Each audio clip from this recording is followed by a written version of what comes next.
দ্বিতীয় দফার ভোটের আজ শেষ দিনের ঝোড়ো প্রচার। একদিকে অমিত শাহ বেহালা পূর্ব পশ্চিম হুগলির চন্দননগরে রোড শো সভা করবেন, অন্যদিকে আজ নরেন্দ্র মোদী। গতকাল উত্তর কলকাতার পর আজ উত্তর 24 পরগনার বারাকপুরে প্রধানমন্ত্রী নরেন্দ্র মোদীর সভা। সরাসরি চলে যাব বারাকপুরে প্রতিনিধি পিঙ্কির কাছে। পিঙ্কি, বারাকপুর লোকসভার অন্তর্গত বিধানসভার প্রার্থীদের সমর্থনে আজকে শেষ দিনের শেষ প্রচার নরেন্দ্র মোদীর, প্রস্তুতের কি ছবি?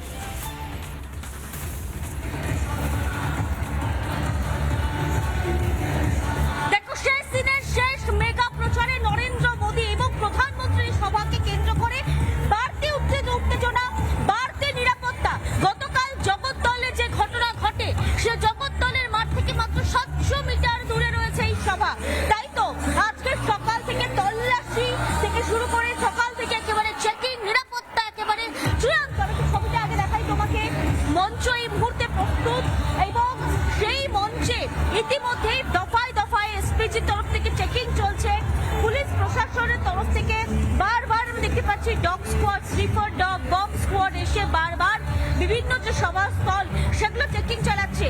এছাড়াও তুমি দেখতে পাচ্ছ একদম সামনের দফায়, একদম সামনের সারিতে পুলিশ মোতায়েন করা হয়েছে, যাতে এই যে ব্যারিকেড, এই ব্যারিকেড কোনোভাবে ক্রস করা না হয়। অন্যদিকে জয়েন্ট স্ক্রিন লাগানো হয়েছে, সেন্ট্রাল ফোর্স রাখা হয়েছে। আমি একটু বলবো, আলীকে বলবো যে ছবিটা দেখানোর জন্য।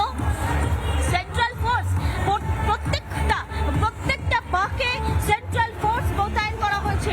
এছাড়াও একদম প্রথম যে সারি, সেই সারিতে থাকছেন একেবারে ভিআইপিরা, তারপরেই থাকছেন কিন্তু একেবারে যারা সমর্থক, কর্মী, নেতৃত্ব, তারা প্রত্যেকে থাকছে, কর্মী সমর্থকরা থাকছে। পুরো যে জালেবি মাঠ, সেই মাঠ একেবারে বিজেপির যে দলীয় পতাকা, সেই পতাকায় মুড়ে ফেলা হয়েছে এবং তার থেকেও বেশি মুড়ে ফেলা হয়েছে নিরাপত্তার কঠোর চাদরে।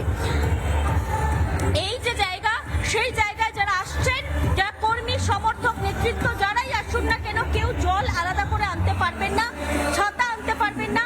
জলের ব্যবস্থা আলাদা করে এখানে করা হচ্ছে, যাতে কোনো রকম ভাবে নিরাপত্তা বিচ্যুতি না ঘটে। পাশাপাশি তোমাকে ইতিমধ্যেই দেখাই যে বিভিন্ন জায়গায় ইতিমধ্যে সমর্থকরা এসে উপস্থিত হতে শুরু করেছেন। বিভিন্ন জায়গা থেকে ভাটপাড়া, জগদ্দল, কাকিনাড়া, ব্যারাকপুর শুরু করে একাধিক প্রার্থী আজকে থাকবেন। এবং তুমি দেখতে পাচ্ছ ইতিমধ্যেই কিন্তু যারা কর্মী সমর্থক তারা আসতে শুরু করে দিয়েছেন, পিছনে যে সিটগুলো সেগুলো ভরতে শুরু করে দিয়েছে। তবে আজকের কিন্তু বাড়তি নিরাপত্তা, আমি যেটা বারবার বলছি, বাড়তি নিরাপত্তা। কারণ জগদ্দলে যে ঘটনা ঘটেছে, এরপর একেবারে সতর্ক রয়েছে প্রশাসন, কোনো রকম ভাবে বিশৃঙ্খলা যাতে না ঘটে সেই দিকে একেবারে সতর্ক। এবং তুমি দেখতে পাচ্ছ একদম সামনের যে সারি, সেখানে পুলিশ রাখা হয়েছে। তার কারণ এই যে ব্যারিকেডের ওপারটায়, যাতে এই ব্যারিকেডের যে প্রথম দফার যে ব্যারিকেড, একেবারে সার্বিকভাবে নিরাপত্তা এবং প্রস্তুতি সব মিলিয়ে গতকাল রাত থেকে জগদ্দলের উত্তপ্ত পরিস্থিতির কারণে সেদিকেও নিরাপত্তার বিষয়টিও খতিয়ে রাখা হয়েছে। সব মিলিয়ে আজ দুই দিকেই নজর থাকবে। নানা ধরনের কন্টেন্ট দেখার জন্য লাইক করুন, শেয়ার করুন আমাদের ফেসবুক পেজ, সাবস্ক্রাইব করুন আমাদের ইউটিউব চ্যানেল। পাশাপাশি অন্যান্য ব্রেকিং নিউজের জন্য অবশ্যই চোখ রাখুন রিপাবলিক বাংলায়।